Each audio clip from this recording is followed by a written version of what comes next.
Qu'est-ce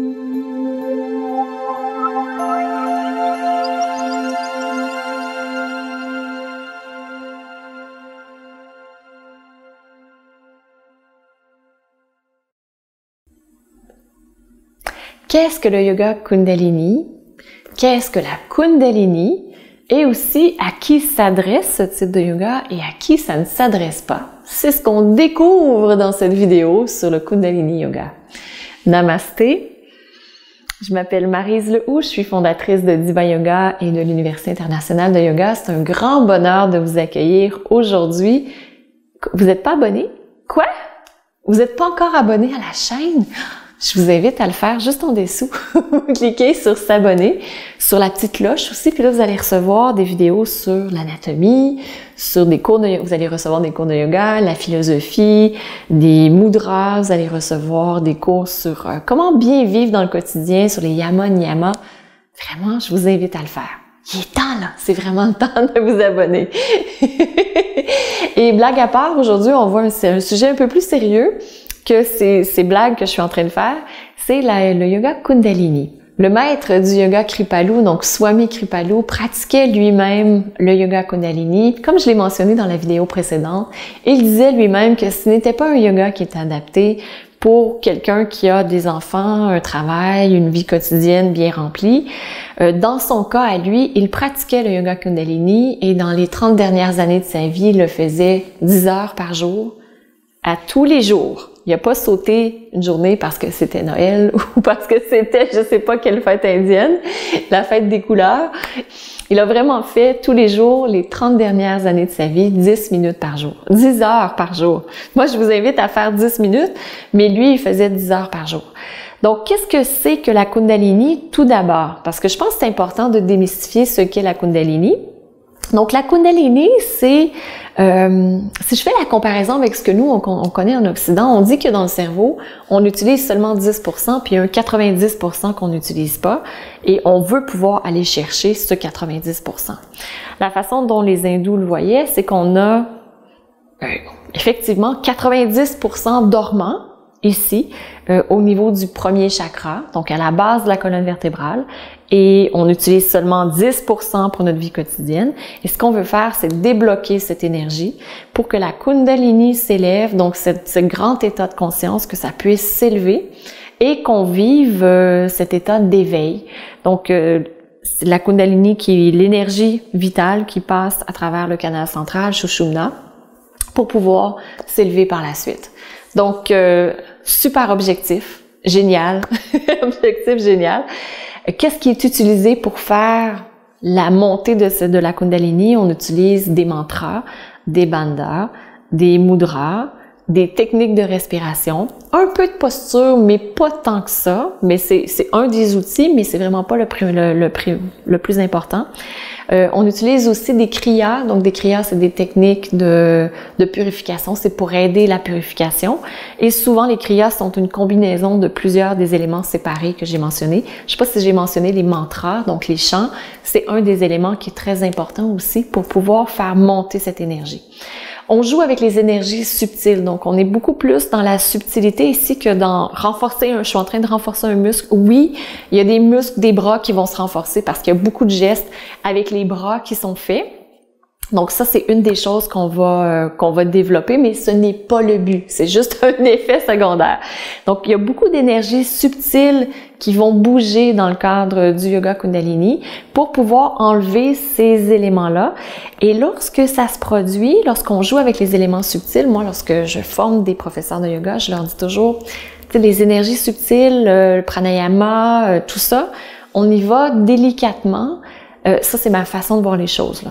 On y va délicatement parce que si on y va trop brusquement, on va, oui, soulever des choses, ce qui est super, mais il faut qu'on ait le temps et la chance de les gérer, sinon on peut vivre de la colère, on peut vivre de la tristesse, on peut vivre de l'indignation, puis c'est juste trop pour ce qu'on est capable de prendre à ce moment-là.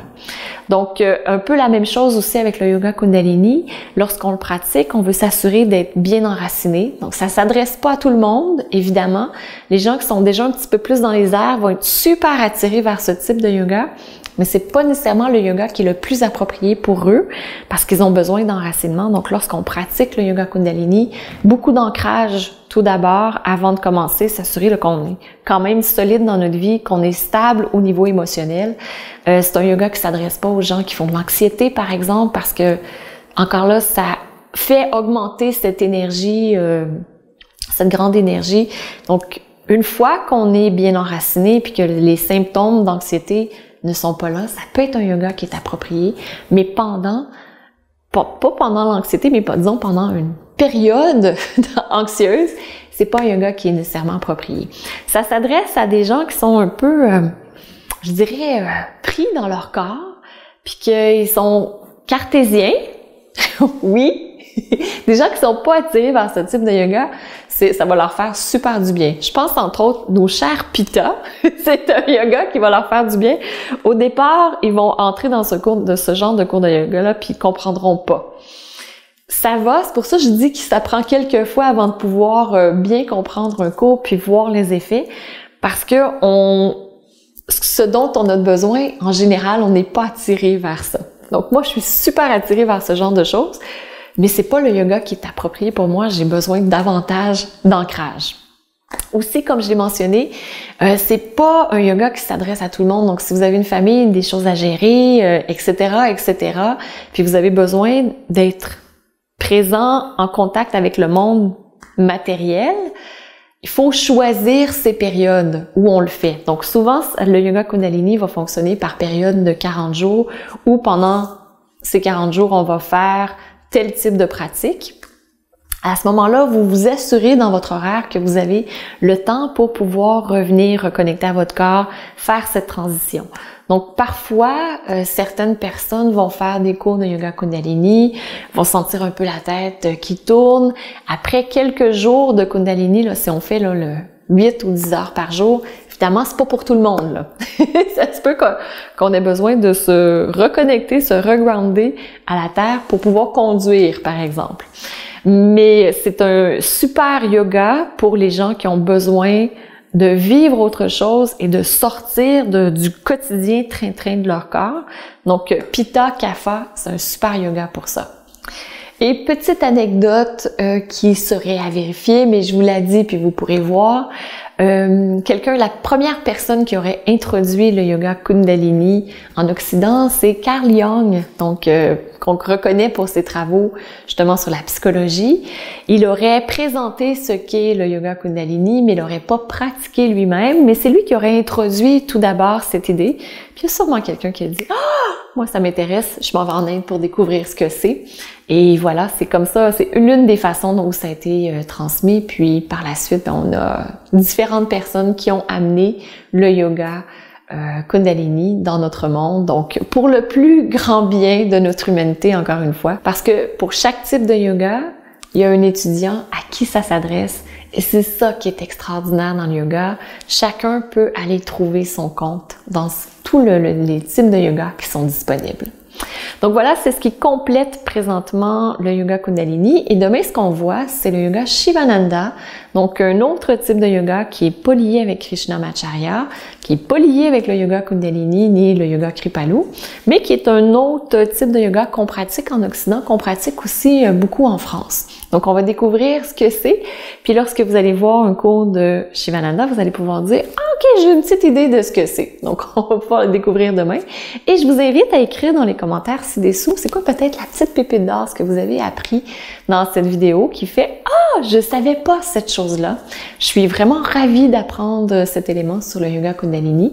Ou encore, écrivez-moi un petit coucou, un petit « Salut Maryse, merci, continue, ouais, super. » Puis pourquoi je vous demande d'écrire des commentaires?